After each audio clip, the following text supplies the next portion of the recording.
Alors, Serge Moati vient de vous consacrer un livre, Le Pen, vous et moi. Ah oui, je l'ai rencontré d'ailleurs hier sur Canal+.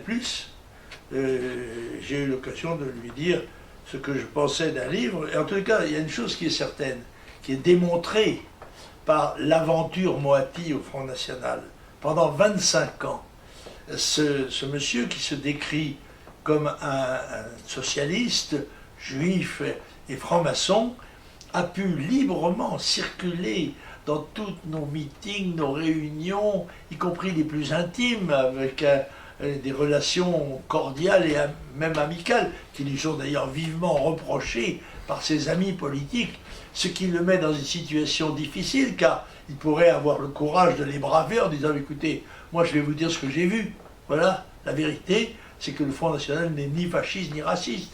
Il n'est pas non plus antisémite, alors qu'il dit « Ah ben Le Pen a quand même une imprégnation antisémite, etc. » Et j'ai eu l'occasion de rappeler. J'ai entendu d'ailleurs un commentaire de Moati sur la télévision disant que j'étais un antisémite pathologique. Ah, qu'est-ce qui a pu lui faire dire ça? Oui, or, je mets au défi, même lui, de trouver une ligne en 60 ans de vie publique, une déclaration antisémite. Alors, toute seule. Bon, on en a isolé une. Je le mets au défi. En revanche, ce qui est la vérité, c'est que les organisations antiracistes, comme la LICRA, le MRAP, le CRIF, etc. Ce que vous appelez le concerto, le grand orchestre. Toutes ces organisations ont depuis 60 ans, de façon continue, essayé de donner de moi l'image d'un antisémite, d'un fasciste, voire même d'un nazi, pourquoi pas. C'est plus facile à combattre. Et cette image est parfaitement artificielle. Elle a été sculptée par des adversaires et ne correspond à aucune réalité. Monsieur Le Pen, est-ce qu'on peut vous montrer une image? Parce qu'effectivement, on ne sait pas pourquoi, le soupçon d'antisémitisme a beaucoup pesé sur vous, mais on ne sait pas pourquoi. Alors, je voudrais... Un soupçon terrible. Oh là là là! Alors, je voudrais vous montrer une image. Une image... Congrès de Tours du Front National, 2011, un journaliste est exclu du congrès et il dit « j'ai été exclu parce que je suis juif » et vous, lors d'une conférence de presse, à ce moment-là, vous dites de ce journaliste ce que nous allons écouter maintenant. Oui. Le personnage en question a cru devoir dire que c'est parce qu'il était juif qu'il avait été expulsé. Ça ne se voyait pas ni sur sa carte ni sur son nez, si j'ose dire. C'est d'ailleurs rapporté dans le livre de Serge Moati. Que des gens se disent, tiens, est-ce qu'au fond, le rapport, quand il parle du nez, Jean-Marie Le Pen... Ah ben oui, j'ai choqué, là. Vous nourrissez le soupçon, malgré vous. Oui. Ce soupçon, je le sais, dans la vie politique française, et ça n'a pas dû vous déplaire, chose tellement terrifiant que tout le monde se met à quatre pattes devant lui. Eh bien, pas moi. Moi, je suis un homme debout. J'ai dit l'autre jour à Mme Rutel-Krief que je considérais les Juifs comme des citoyens compatriotes, pas plus et pas moins que les autres, c'est tout. Serge Moati, je sais que c'est pas assez, ça. Vous pensez que vous avez souffert du syndrome de Stockholm, d'une certaine manière? Non, je pense que moi, d'abord, je voudrais dire un truc. Il a parlé beaucoup, moi pas. J'ai envie de parler aussi. Ce qui n'est pas votre habitude.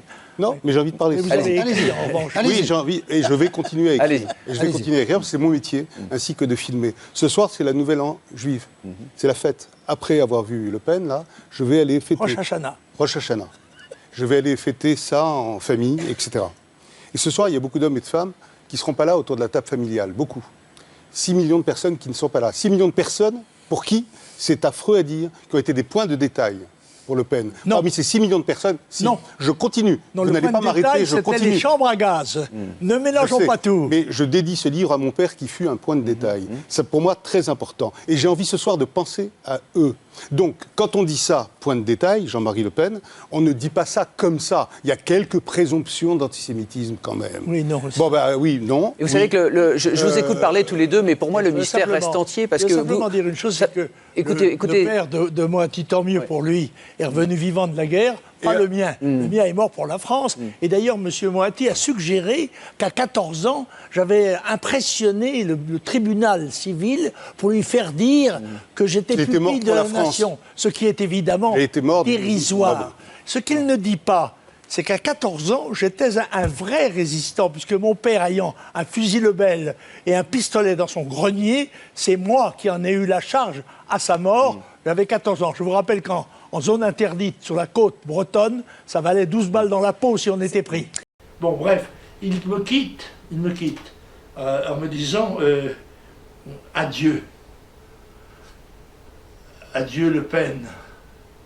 Alors moi je lui réponds au diable, Moati, au diable. Bon, là, c'est clair.